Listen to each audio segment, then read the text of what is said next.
Good afternoon, everybody, and welcome to today's Lunch and Learn webinar on optimizing your billing and getting paid on time. Today's session is a presentation which will be delivered by Rachel Newman Shapiro. Welcome, Rachel. How are you doing today? Hi. Hey, good morning, everyone. I am super excited to be here. Well, good morning or good afternoon, I guess, depends where you are. Yeah, I'm excited for today's sessions. Thank you so much for joining.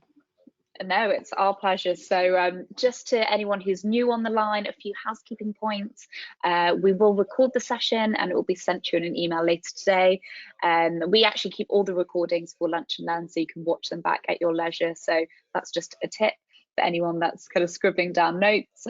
Please do use the chat box to pose your questions to Rachel and we will get as many of them answered at the end of the session. And I will leave everyone in the capable hands of Rachel. Over to you. Thank you so much. And thank you guys for joining. Once again, I'm just really excited to be here. Happy just to, talk about, always happy to talk about payments. It's a bit of a sore subject. I'll tell you a little bit more about myself. So I'm currently representing Visita. I'll tell you a little bit more about Visita later on today.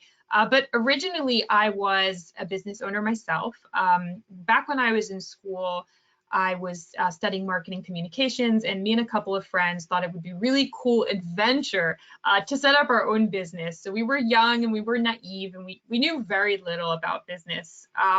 But timing was good. It was kind of just the very beginning of social media marketing, and there was a lot of the market was like really hungry for people like us that had that knowledge and had that know-how. So we started our own marketing firm. And we ran it for a couple of years. It was really probably the best learning experience of my life. But something that always really bothered me and that was really difficult was just getting paid on time. Because we were a small shop, we weren't raking in the millions, and we really needed that money to keep the business afloat from month to month. So if we would go through a month where we wouldn't be able to collect the payments people do, the next month we'd be facing challenges like, oh my goodness, we need to pay our vendors, we need to pay rent, we need to pay for the coffee that comes to the office, and we didn't have the cash to do that because we were still waiting on previous payments from our customers. So I guess just having a healthy, steady cash flow is kind of like the base of any business. Without that, it could be a really, really bumpy ride. And there's a lot of awkwardness and a lot of clunkiness with payment collection. So that was a fantastic adventure. Over time, we did get much, much better in kind of building a mechanism for collecting payments and making sure, our billing had a solid kind of workflow. We were able to run through it every month. We didn't find ourselves at the end of the month, scraping pennies and trying to make ends meet. So that was me as a business owner. And then since then, I've done a bit of a pivot, and the last couple of years I've been working for tech companies, startups. I'm based here in Tel Aviv, and 3 years ago I joined Visita, which was such an exciting opportunity for me because Visita helps small business owners, very much like myself in my previous professional life, just kind of administrate and orchestrate all aspects of their business operations. So I'm excited to represent Visita here today. And of course, I'll be sharing my experience and my knowledge, both from my own experience as a business owner and also just from the business owners I come to contact with every single day. I'll be sharing some insights and advice on what I've learned about optimizing billing processes. So I guess we can start with, what actually goes wrong, right? I mean, where do we find challenges? We find challenges very often with administration. I talked a little bit about this before, but when you're a business owner and your time is probably your most precious asset, every time you spend in front of the computer or chasing invoices or on the phone, that's time you could have spent in meeting with clients, billable time, billable hours. Those are hours you could have invested in building up your marketing presence. So those are hours you could have been investing in growing your business, doing these revenue generating activities. So more time spent on administration, these tedious tasks, that's less time you're able to invest in growth, in generating revenue. And that's exactly where Visita comes in. Just in short, we kind of help streamline and organize all aspects of administration, whether it's, sharing documents and messages with customers, whether it's scheduling appointments, whether it's collecting payments, whether it's answering the phone, giving clients information they need. This is kind of our area of specialty. And I wanted to share, just before we dive even deeper into payments, I wanted to talk about a survey we ran at the end of the year, which I found super, super interesting. If you look at these numbers, these are all numbers from, I think it was just over 2,000 small businesses that answered our survey. And we found that the small business market is really ripe and interested in digital solutions.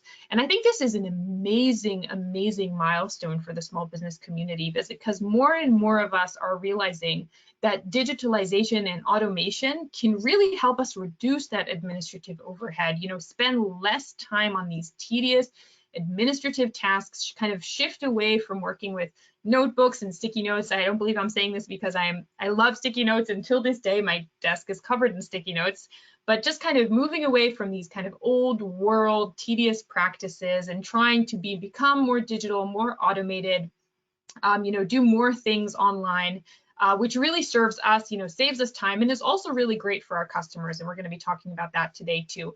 And one last stat that I absolutely love from our end of year survey is that 83% of the small business owners that took the survey said that they were really optimistic about the future, and that their ability to kind of be nimble and be quick and optimize their business for the changing era we're living through. So that to me was a really uplifting message, and I just wanted to share that with you guys today. So now let's talk payments. All right, so what goes wrong? So we've briefly touched on what goes wrong when it comes to administration and time. And then there's another very important element of what can possibly go wrong with payments, and that is control, right? So I mean, think about the last time you were in a situation where you really needed to get paid. You have your money, your hard-earned money, which you worked hard for and you definitely deserve getting in the bank on time, and still somehow the due date comes and that invoice hasn't been paid or that money hasn't landed in your bank. So the real problem here is control, right? It's out of our control. We don't always control when we get paid. I guess if we did, we probably would not be having this webinar, because life would just be so much easier.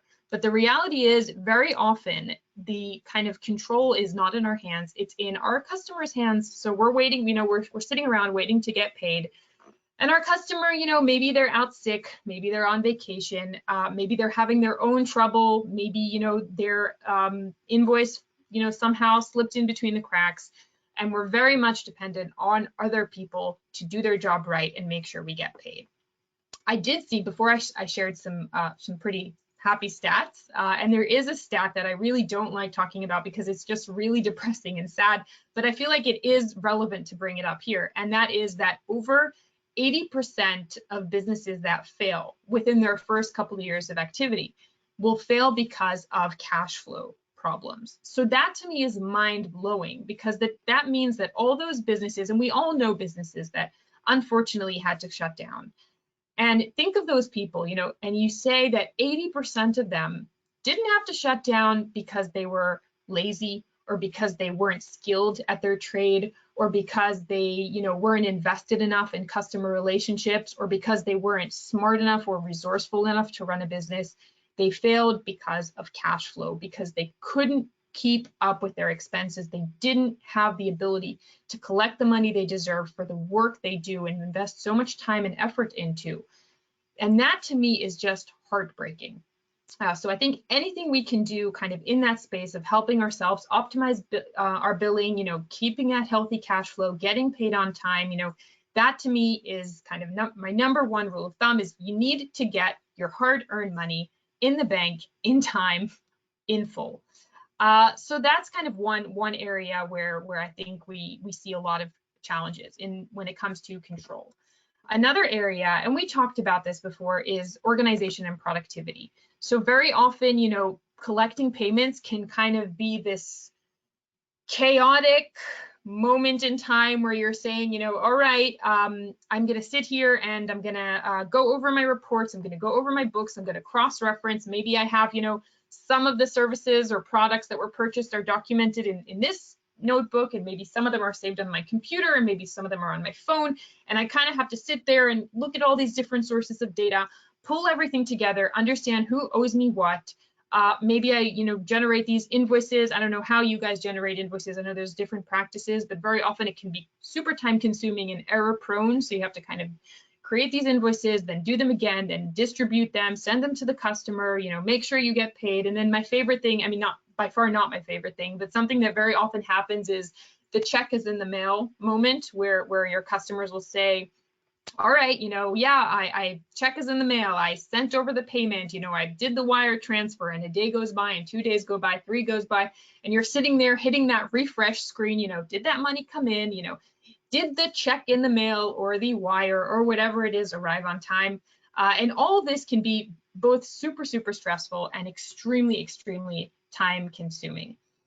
So when it comes to your customer's perspective, there's this whole other world here, right? So I think something we have to kind of bear in mind is that consumer behavior is really changing fast. And a lot of clients kind of expect to be able to pay the small businesses they work with the same way they would pay on Amazon, right? So e-commerce has completely changed the way people expect to be serviced online. People want to go in there, have their credit card saved on file. They don't even want to key in the numbers, and they want to press one button and transfer the payment.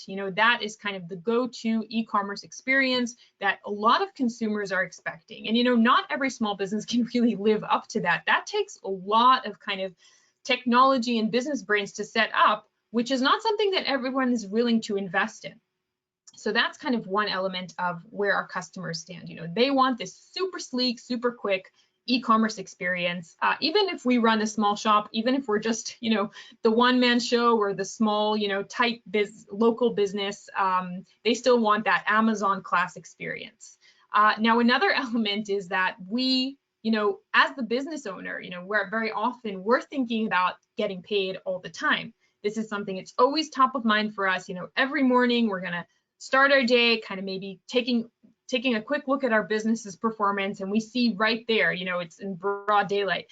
These are the payments that are still overdue. But on the other hand, our customers are not always keeping us top of mind, right? So these guys, they have their own, if they're business owners themselves or, whatever it is that they do, they're going about their daily lives. We're not always top of mind. I don't think there's anyone back in the day when I had my own business, I don't think there was anyone walking down the block thinking to themselves, oh my goodness, I still owe Rachel that money for that invoice I didn't pay. I better do that now. People are kind of busy with their own thing, and we kind of want to approach them and have a good conversation about, you have this invoice, it's almost due or it's overdue.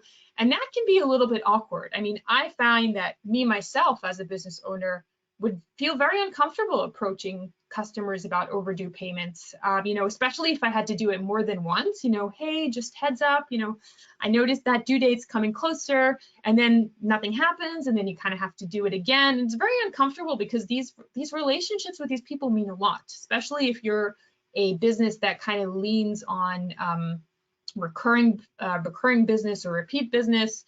You really want to maintain those solid relationships and have like these really easy, casual relationships with the customers. You don't want to be that person that calls them up every single day, telling them about the payments. So that's, something that if there was a way to kind of optimize that communication, that would be fantastic. And that's actually something we think about a lot in Visita, and we've taken, we have different tools that help businesses kind of manage those or minimize those awkward moments. And then there's one more tip that I can give you in this space when it comes to managing customers is that try to think, I mean, I'm sure each one of you has their own business model, but try and think of a way to build more of a kind of rhythm with your customers. And what I mean by that is that if your line of business allows it, try to think kind of outside the box in terms of, okay, someone's, one way of doing things is to have someone come in, buy one service, buy one product, then I go ahead and bill for that service or product. And then I wait around till the next time that person wants to buy a service or a product again.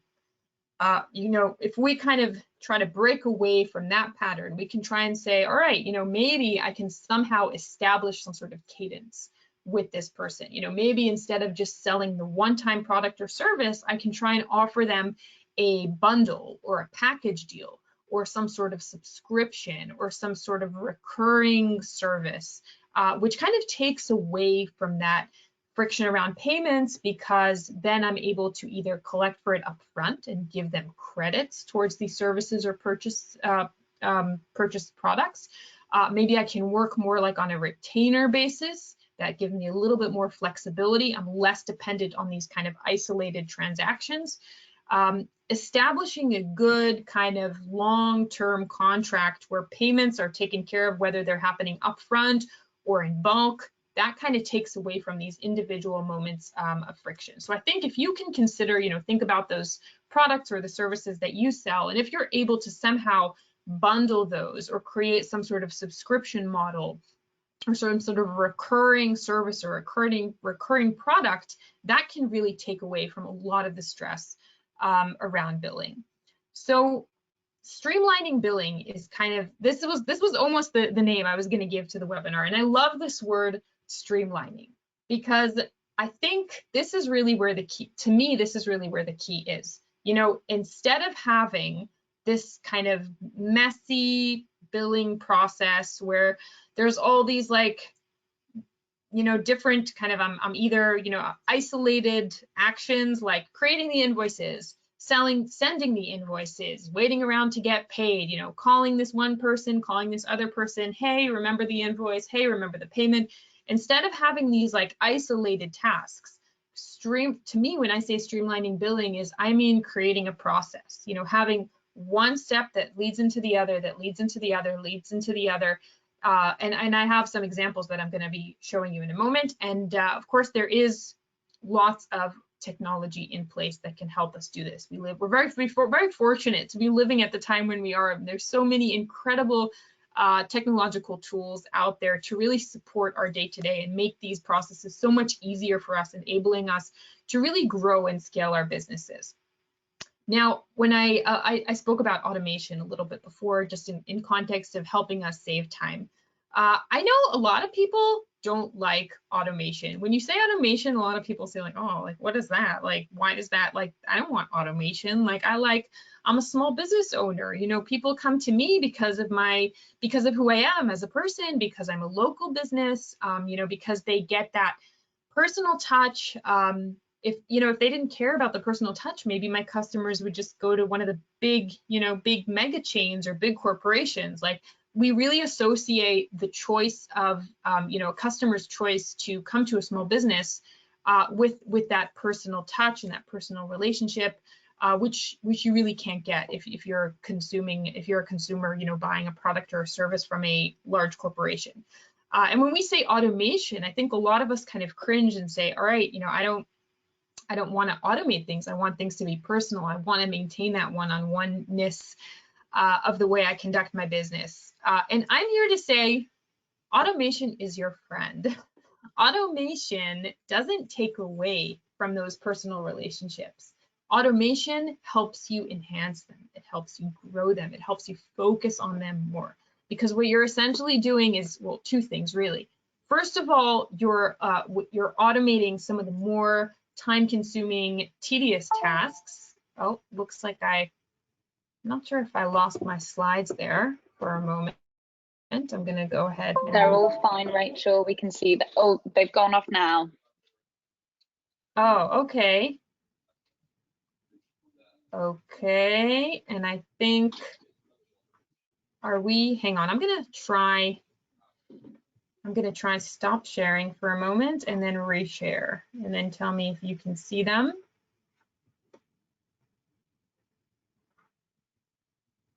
And we're back, maybe. Are we back? Let's try that again. Not the slides, no. All right. There you go. All up yes.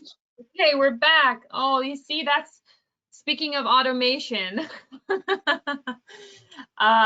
Anyway, automation helps you kind of focus on what you do. Automate all the stuff that doesn't require, you know, the personal touch, so you can focus more on the relationships. And another thing automation does is it helps you kind of create that personal touch on scale. And this is why I always tell small business owners that they need a CRM. They need a contact management platform where they can store all the data on their customers, because, you know, if you are a small business owner, there's really a limit to how many people's names and numbers and kids' names and pets' names you can remember. But when you have a CRM in place, when you have an app that allows you to store all the data on every single customer, you can document important information about your business activity, about conversations you've had, about what they tell you about themselves. So the next time you meet with them, you can actually take a moment to take a look at, you know, who this person is, what kind of notes have I taken down, what kind of personal information have I documented about this person,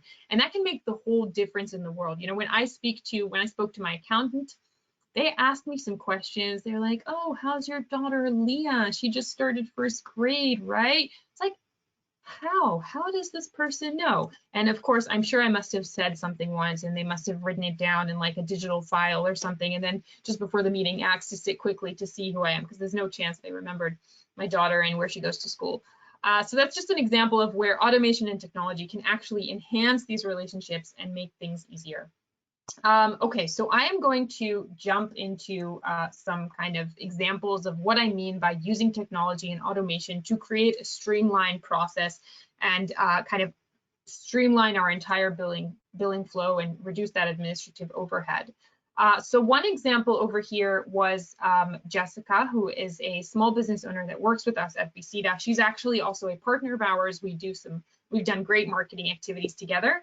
And what Jessica does, and I think this is a really great use case for anyone that's like, if any of you are coaches or consultants or work on kind of creating these proposals for customers, what she does is she, through Visita, creates an estimate or a proposal that is viewed by her customer, approved and signed online by the customer. Then she gets alerted and is able to generate an invoice with one click of a button. So it's basically that estimate or that proposal gets converted into an invoice, and that invoice has a link on it, and her customer can use that link to pay online. So we're going from estimate / proposal to invoice to payment portal where the client can pay online securely with credit card. We spoke about Amazon-like experience. And all it takes from Jessica is probably about 3 clicks, which she can take from her mobile phone when she's on the road or in between meetings or visiting a customer site. So I think this is a great example of streamlining a process. Instead of having, you know, oh, okay, I'm going to create that estimate and then file it and then remember what it was and then go ahead and create an invoice based on it and then go ahead and call that person and tell them how they can pay me. Just have one flow of estimate to invoice to payment link, streamlined through one process that I can do for my mobile phone at 3 clicks. So this was Jessica's example. Another example I have is Ashley. So Ashley is she's an accountant, she's a tax professional. It's tax season in the US, so she is probably super, super busy. If any of you are tax professionals, you're probably familiar with the chaotic moment in time called tax season. And what she needed was the ability to kind of give her customers a place where they can get service online, because she is just super busy all day working on paperwork for her customers. So she used Visita to set up a portal where her clients can log in securely, access their papers, book their appointments, pay their bills online. And she actually used Visita to enable scheduling and payments in one flow. So imagine if you are Ashley's customer, you can head over to the portal, book your next consultation and pay for it while you were booking it online. And then again, it's kind of like that Amazon experience, but it's all happening online and it's happening in context with the booking. So this is another great idea for those of you who are appointment-based or service-based. If you're able to collect payments upon booking, you know, have a digital flow where your customers can book the appointment and pay for it. Just imagine that, you know, imagine the time you're saving on having both not, not scheduling manually, having that person on the phone. Can you come in on Tuesday? Can you come in on Wednesday? How's 5 o'clock? How's 4 o'clock? You're eliminating that. You're having them schedule themselves online as well as pay for the services online. So I guess we can call this one two for the price of one. Another example I wanted to show, and this is really connected to what I spoke about before about generating that repeat business. So Angela, she's also a member of the Visita community. And what she does is she takes her services and bundles them into like subscription packages. So what Angela's customers do is instead of booking just the one service, they'll go ahead and book 10 for the price of, usually I think she gives like, she'll give them 2 free if they book 10. So they get a discount. She gets paid up front. She's able to establish a solid retention and solid base of repeat business, repeat customers. So it's really a win-win for both her and her customers. So these were just 3 examples of how kind of different business owners are building their own billing logic, creating that streamlined process, using automation to reduce the friction, reduce the administrative overhead, take away those awkward conversations with customers. And those are just examples. With Visita, we really believe in creating a place where every single business can build their own business logic that is best for them and their business. Some examples are using estimates and invoices like Jessica does. We have a quick charge option, so that's kind of like a point of sale. It's a place where you can store your clients' credit cards online securely and then charge them when needed. So that way you're kind of putting yourself in the driver's seat. You're the one you're in better control of your payments, or enabling your clients to book online like Ashley does, where they'll log into the portal, they'll have their credit card saved securely like in Amazon, and pay for your services or products online. We also have the option of paying at time of booking, which was what Angela does, where the client will book a service. Sorry, I think that was Ashley. When the clients will book and pay for their services online, and what Angela does is the bundles. So creating those service bundles, those subscription packages. So these were just some examples of workflows that I've seen work really, really well for businesses in Visita. I see we're running out of time, so I'll skip these last couple of slides and just say that you are welcome to head over to visita.com and start your free trial, or speak to a sales consultant and maybe ask them some questions, try to learn more about the product. They can do a quick demo so you can understand, how this could potentially work for you and your business. And I see we are really reaching the top of our time, but maybe is there time for maybe one question from the audience? Should we take a quick one? Hi, Rachel. Yeah, thank you so much for that presentation. And there's one that I would really like to share, which is, I'm not sure whether I'm putting you in the hot seat here. So the question is, are you able to share any specific rights or is it on your website that gives small business owners an understanding of the options when it comes to overdue payments? So the question was for what kind of rights Visita can give? I think this lady's asking for like a bit of clarity on like the power that a small business can have when a payment is overdue. Kind of like, what are the sort of the limitations? Yeah. What are the opportunities to kind of to follow up? Yeah. So I think two things really. First of all, when we always recommend that businesses have their terms of service when they kind of enable these automation processes. So then that way they have their customers sign that billing happens automatically on a certain date according to the billing cycle, and then that really gives you that puts you in the driver's seat, that gives you the freedom to go ahead and bill when the time is right. And then when it comes to just generating the payment links or the invoices that are sent to the customer, those are things we don't need the customer's consent for. So just sending the estimate, sending the payment link, as long as we're not actively charging the customer's card, which obviously requires their consent, that's something that is done freely, legally, within goodwill. Lovely. And I'm going to ask this final quick question because I imagine it's a fairly quick answer, which is, what capacity does someone have to tailor the communications that goes out to organizations that have payments due? So we have payment reminders that go out automatically. So you can set up a reminder, say a day or 2 days or a week before or after the due date, and that's completely customizable. We do have some pretty nice templates, polite templates in place, but you can obviously customize them and make them your own. Amazing. Rachel, any sort of final words before we close today's session? So I want to thank everyone, and I just want to say I am still, although I am no longer a business owner myself, I still feel very connected to the small business community. I'm rooting for you guys. You guys are fierce and independent and resourceful, and I just hope you all have a fantastic year and a good health and great success and on-time payments. I love that. Thank you for ending on such a sort of positive and enthusiastic note. Really appreciate you sparing your time, sharing your expertise today, and big thanks to our attendees on the line also. Thank you, everyone. Have a great rest of your day. Take care. Thanks, Rachel. Bye. Bye-bye. Bye-bye.